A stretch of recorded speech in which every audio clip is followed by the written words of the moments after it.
one of the negative consequences is inflation. So if we can borrow on a 30-year term at 3%, and the inflation happens to reverse roles where the inflation is higher than the interest rates, you can actually make money by borrowing money. So in the past, it's always been thought that cash is an asset and debt is a liability, but actually the roles have begun to reverse recently with this relationship change. So actually being a borrower is more of an asset now, and being a lender is becoming more of a position not to be in. If you are able to borrow money at 3% for 30-year terms, which we can do with real estate, and there's no other vehicle to do that, that's the best way to borrow money and have the inflation help you work that down over time. So it's a great time right now to buy rentals, although we know with the crazy market, it's kind of hard to find good deals. But that being set aside, actually borrowing money is a good thing to do right now. Being cash heavy is actually not good, because inflation is just going to eat away at the cash. So if it's just sitting idle, it's not doing any good. So that's kind of this slide kind of follows just what I talked about. I do recommend borrowing right now. I'm trying to actually look and borrow as much as I can, and lock those payments in. So. Hey, Jeff, all right, on to, yes. Jeff, are you able to expand the slide so we're not seeing 2 slides, just one? Are you able to do that? Oh, I'm sorry. I thought we could only see the one in there. Okay. Let's see. The next slide, the notes too, and we just. Oh, you can see it all. Okay. Yeah. Let's see here. Thank you.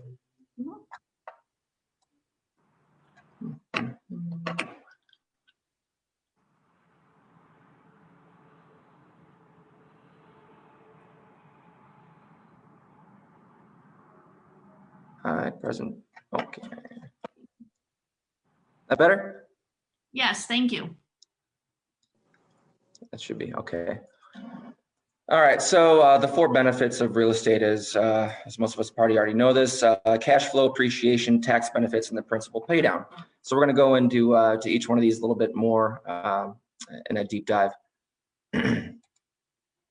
And just starting with cash flow. So a lot of folks that want to buy rentals just assume, okay, my payment, my mortgage payment minus the rent, I've got a little bit of a delta here. That's what I'm going to make every month. And as we know, this is not the case. It can be a trap to fall into if you're just assuming that difference is going to be put in your pocket every month. So it's really, let's see. Let me actually hide this thing here. It's really important that we project as best we can when looking to buy property. And by doing that, we are going to set ourselves up for success versus buying a property and not having our numbers correctly run and being negative cash flow. So components break. We've got roofs, we've got furnaces, HVAC, electrical, all sorts of things that wear out. And we also have to account for some vacancy factors. There's no way that you're going to have 100% occupancy throughout the entire lifespan of the property. It's just unrealistic to think that. So there's a factor that we should also include for vacancy when the property becomes empty and before we are able to re-rent it. You can minimize that with some hard work, but we have to account for that as well. Also, property management. I personally manage all my properties myself. But that's not to say that in the future, I'm not going to want to outsource that. If we don't factor that in, then we're just going to be buying ourselves a job in the future. So I usually factor in 8 to 10% for property management, which is usually about what the average is. And then also utility splits. We're going to talk about that a little bit, which utilities can be split up, which ones cannot, which can be passed to the tenant, and depending on if we're talking about a single family home or a multifamily. So we're going to get into those here when we talk about cash flow.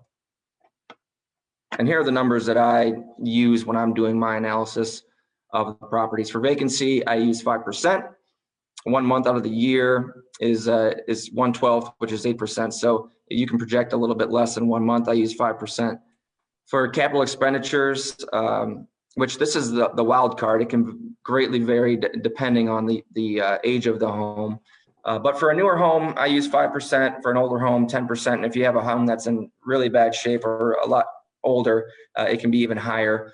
But this is stuff we want to account for, like a roof replacement, furnace replacement, things like that. We've got maintenance and repairs, which is different from the capital expenditures. And so that's just stuff that you're going to have to replace eventually. Everything, you know, there's always going to be little fees and little things that you're going to have to take care of. So I use 5 to 10% for that. Property management, like we talked about, I put in here 7 to 10%, just depending on the manager you tend to use. Now, even if you are going to initially self-manage it, it's smart to take this into account. And then utilities and lawn upkeep and snow removal. This really depends on the type of home. So for single family homes that I have, I actually push those all off to the tenant because there's no splits involved. I make them responsible in the leases for all the utilities, water, sewer, electric, gas, trash, and then also for upkeep of the lawn and the snow removal. On a multi-family home, it really can depend on the property layout and how the utilities are split off and metered. So that's a factor that really we need to take into account, because if you don't take all of these into account, then you're just setting yourself up for failure. You're not going to have accurate projections. So we want to get as close to as possible to what the actuals are going to be. So here's an example of that. This is a duplex that's actually on Robin Hood Drive over in Willoughby, if anyone's familiar. There's 8 duplexes there in a row. I happened to purchase the last one there on the left. He's right next to Lowe's. And just an example of the analysis that I did when I purchased it in 2018. I actually did this with an FHA loan, so it was only 3.5% down.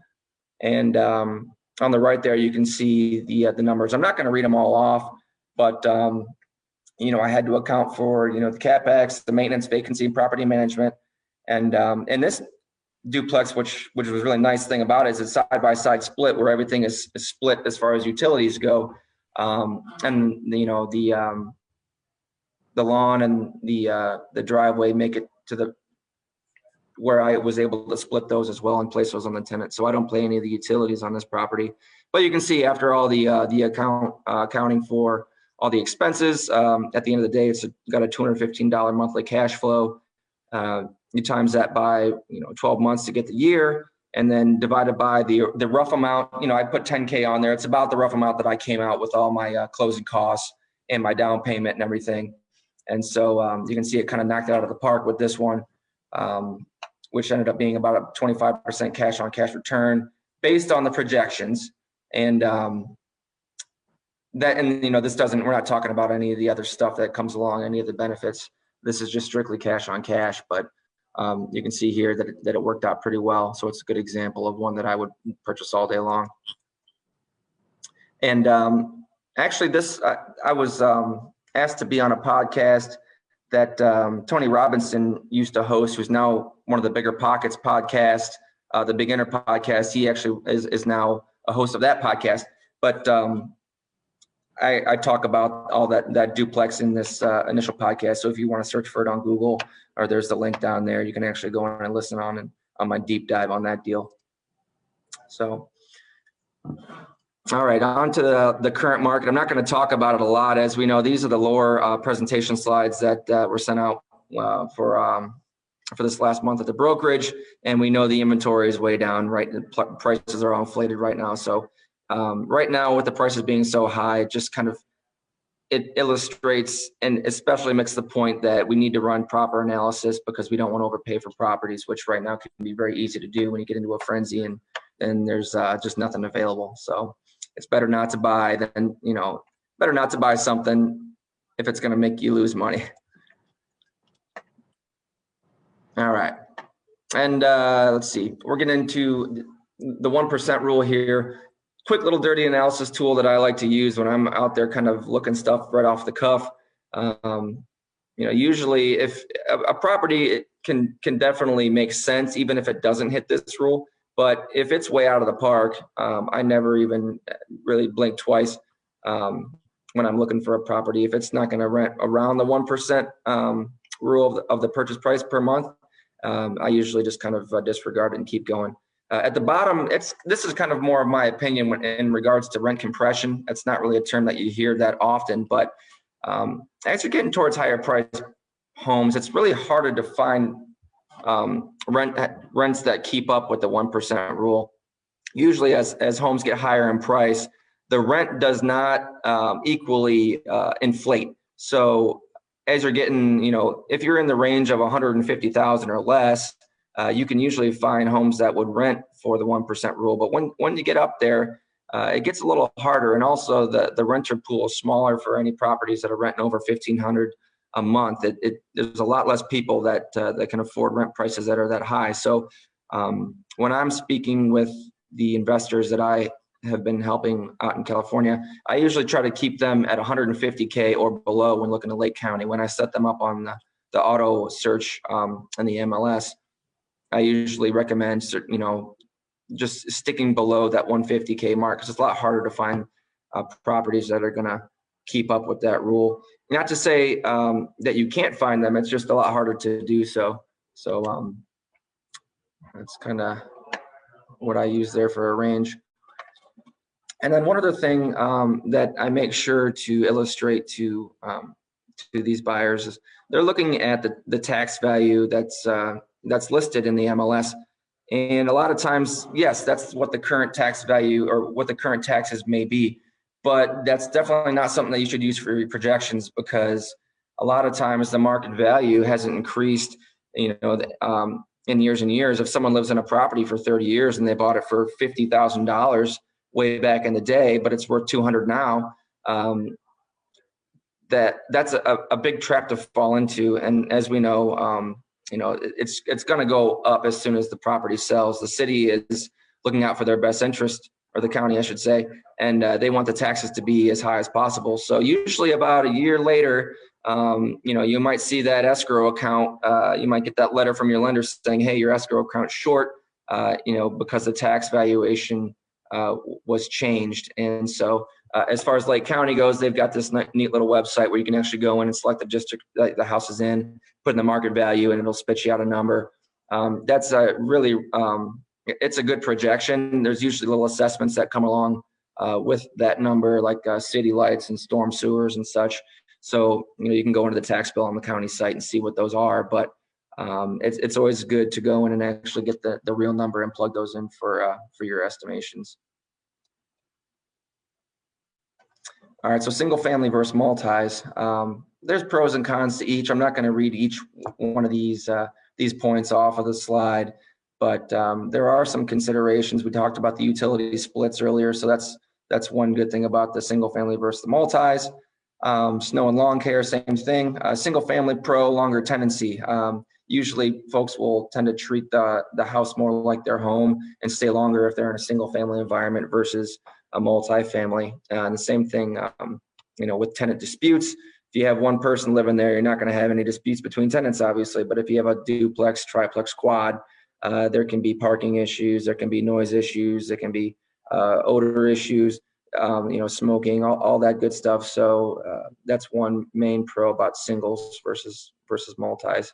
I've got a lot of people from California. They see a multi-family duplex and over in the east side of Cleveland for 50K, and they want me to go look at it, and I always try to make sure that they know that with anything in this price range, with multiple tenants, you're looking at a lot higher hassle factor. I actually convinced them to look at single families from a distance because it's a lot less labor intensive, management intensive. Single family cons, if you got one roof per one door, whereas in like a duplex, you've only got one roof. It's spread out amongst the units. And the same thing with transactions. You're doing a lot more transactions if you're buying singles versus multis. So I'm going to go into a couple of construction things and things to look at. Now, this is not all inclusive, just kind of going into some of the things that can cost you money down the line if you don't have your eyes open when looking at properties. We can all tell, a roof is one of the biggest capital expenditure items when you're buying a property. So usually I like to look at a property that has a newer roof. If I can, I'd rather pay a little bit higher of a purchase price for something that's already been replaced than pay a little bit less and have to come out of pocket with that cost, in 5 years. If we're going to be borrowing it, and leveraging, and the bank's paying 80% of the house, and we're only paying 20%, it makes sense to escalate your purchase price a little higher and get a property that's got capital expenditure items that are newer, that you're not going to have to come out 100% out of your pocket later down the line. So that's why, you know, when you're leveraging, I don't advocate for going as cheap as possible. It's not the best route if you can find something that'll cost you less money per month. So I'm always looking for missing shingles, multiple layers of shingles. I always go up in the attics and I'm looking at the sheeting of the you know, the wood, see if it's in good condition, make sure there's no mildew or mold. So that's one of the biggest things to look at. In the same regard, you can go in and look at the tags that are in a furnace and a condenser unit, hot water tanks, things like that, and see when they were manufactured. The useful life can be predicted generally if you have those dates. So I tend to, along the same sentiment as the last slide, I try to buy houses that are more updated versus not. You know, you never know when something's going to break down and die, but you can eliminate your risk a little bit if you're buying a property for a little bit higher of a price, but it has newer components. So that's, you know, along the same lines there. And at the bottom, I kind of put the general useful life. This is not a number that's obviously set in stone at all, but it's just kind of a general time frame for how long these components may last. All right, I talked about this a little bit earlier, but utility splits, that's one big thing when looking at a multifamily. This obviously doesn't apply to single family homes. So this can definitely affect your bottom line depending on how things are set up. So when looking at duplexes, if it's a side-by-side, in general, that home was set up as a duplex with the intention of the construction was to be a duplex, and generally they have utilities that are split in that regard. When you have an up-down duplex, it can definitely be constructed that way on purpose, but a lot of single-family homes that are converted into duplexes may be an up and down split. And when they were built like a single-family home. All of the wiring is going to one electrical box. All of the ducting is going to one furnace. So a lot of the up-down duplexes that you see out there might not be split when it comes to electrical, HVAC, and that can be an issue if it's not split now. If you cannot split these utilities, you know, you may be able to charge back a percentage per unit. It kind of gets into a tenant agreement at that point. But a lot of times you might be stuck paying for those utilities if you can't distinguish, you know, between the units. You know, tenants don't like to pay 50% of a utility if they know they're not using 50% of that utility. So it's definitely a consideration when looking at 2, 3, and 4 family homes. If you can't put these responsibilities for these utilities on your tenant, then you're going to end up paying them, and you have to include that in your analysis. Same thing for lawns and snow. Talked about this a little bit earlier, but if you don't have a distinct lawn split or 2 driveways, that's something that you might not be able to put on the tenant. Now, if you have to have a contractor come in and mow the lawn, and you have to have someone come in and do a plowing contract to take care of, you know, salting and plowing and also doing the sidewalks, you know, that's something that you're going to have to account for. When it comes to sidewalks, it's your responsibility to make sure that those are cleared. The cities usually have regulations on, you know, on how long you have to clear that stuff off. And if you're going to have a tenant being responsible for that, you really got to be careful, because you don't want it to be your responsibility in a legal court and try to pass those things on to a tenant that might not take care of that as much as you would. So definitely a consideration when it comes to looking at the layout of multifamilies. One other big thing that may not be in the forefront of someone's mind when they're looking at a place is sewer and water. So there's nothing wrong with septic tanks. I grew up in the country and we had septic tank. If on a single family home, it might be beneficial because as far as your primary residence, because you don't have a sewer bill, and you might not need to replace that septic tank for a long time. It could get by. But when you're dealing with someone else living in your home, you don't know what they're flushing down that toilet. You're not sure, what's going in there. As far as the upkeep, you don't know if they're putting in the enzymes that you can flush down the toilet once every 6 months in order to help break down the bacteria that keeps the system running properly. And then same thing with water. The well, unless you have a well inspection when you buy a place, you're never really sure of the exact condition. And either one of these replacements for a septic or water can be detrimental. It could be 10, 20K to replace a septic tank. And so if you have the ability to look for something that's on a city sewer water, or city water, and if it's a single family, you can push those back and have the tenant pay them directly, then that's a no-brainer. I always advocate for city water and city sewer. Obviously, out in the country, you might not have a choice, but it is something to kind of factor in there, because if you have a septic tank, you're saving your tenants a monthly bill for sewer. But when that comes time to be replaced, that's definitely going to be on you. So it's definitely good to account for those and stick a little bit of reserves in there every month to account for that big bill coming down the line. All right, we're going to talk about a few timelines for construction and years that building codes were updated to include different improvements.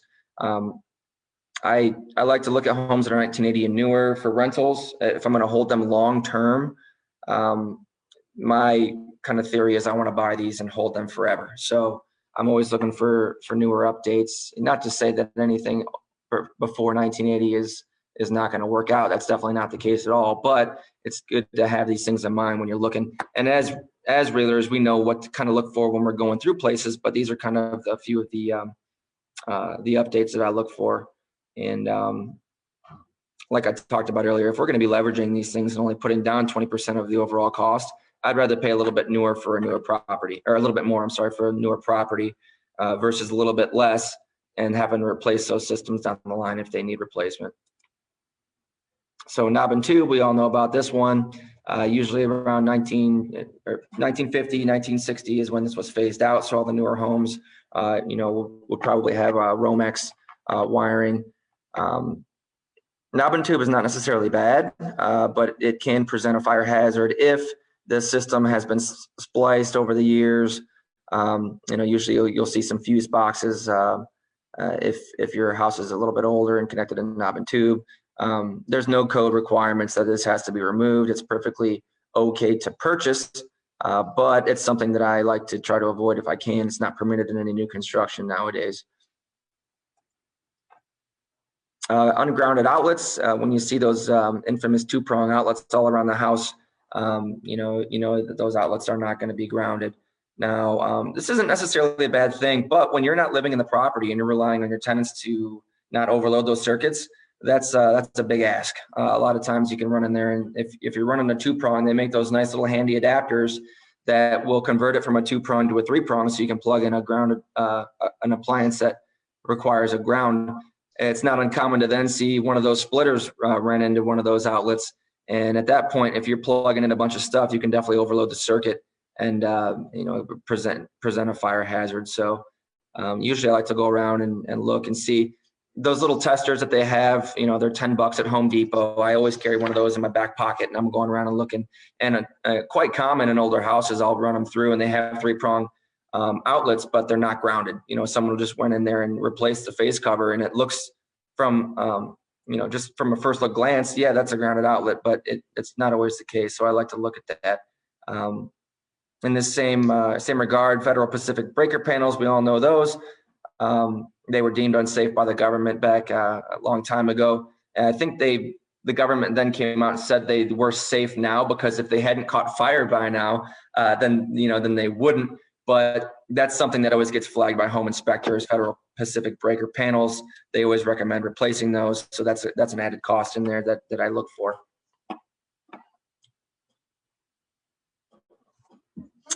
And the plumbing, this is also a big one to look for. So prior to 1975, they used a lot of cast iron sewer pipes and clay sewer pipes. You can definitely tell when you're going to look at a home, when the pipe is sticking up a little bit above the basement, or the drain on the outside. You can see what they're made of. For cast iron, they had a lot of corrosion issues along with buildup inside, which can lead to drains, clogs, stoppages, and a sewer bill to come in and jet those out or snake them down there. Can be $200, $300, $400 to have them come out. And this also, if you're buying rentals, you never like to get. I've never got that call before, and everyone says, "Oh, I don't want to be a landlord because I don't want that 2 a.m. my toilet's clogged."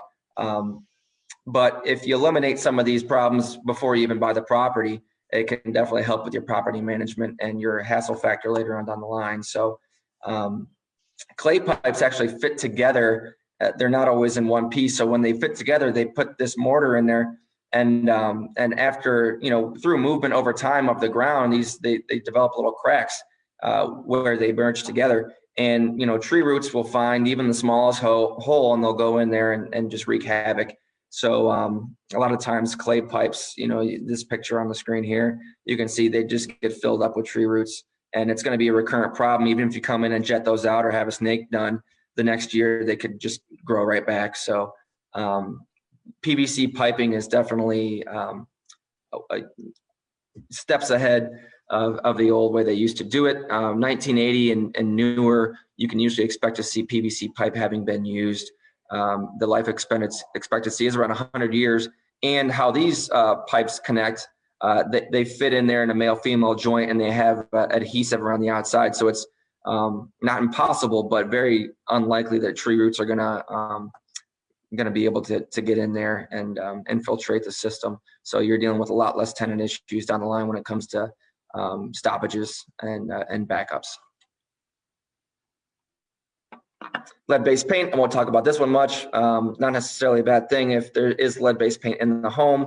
You know, we know that we always have to disclose as agents, and have everything filled out as far as the, you know, sending the pamphlets and getting the disclosures filled out by the buyers and sellers. But if you're looking at 1980 and later for, you know, the other reasons described in the last few slides, you don't have to worry about lead-based paint disclosures. Anything after 79, you know, should not contain lead-based paint. And then the last one, which is a you know, common one to see, is asbestos. So they used asbestos for a lot of construction items back in the you know, 1940s, 50s, 60s. They could be your roof tile. It could be those little 9x9 tiles that you see everywhere. Usually 9x9. If it is a 9x9, that's, you can almost be sure it's going to contain asbestos. The 12x12s usually might not. So that's kind of one quick and dirty way to see if you might have asbestos in your tiles. Same thing with insulation. If it's vermiculite insulation, which is the picture here on the right side of the screen, kind of looks like little popcorn kernels, that can definitely contain asbestos. And then there's a picture here of some siding that might contain asbestos if, you know, and all this stuff is fine to have in a home. Just, you know, if you go into removal, that's when there's a problem, because the particulates might, you know, be released into the air, and then you're breathing them in, and there's respiratory issues with that. So another thing I didn't mention on here is that the asbestos for like insulation of water pipes. I'm helping a buyer for a home in ESIC right now, and the FHA appraiser is requiring them to either encapsulate the insulation around the water pipes in the crawl space, or have a company remove that. And it has to be done by a professional company that is licensed in those practices, which can definitely be an added cost. So if you're looking at rentals, definitely something to be aware of, you know, and it could alter your decision on whether to buy or not to buy. And that's it as far as the home age considerations go. On the bottom of this slide, I just kind of talk again about the leverage that we're using. It makes sense to buy a home that's a little bit higher in price if we're only putting down 20% of the cost.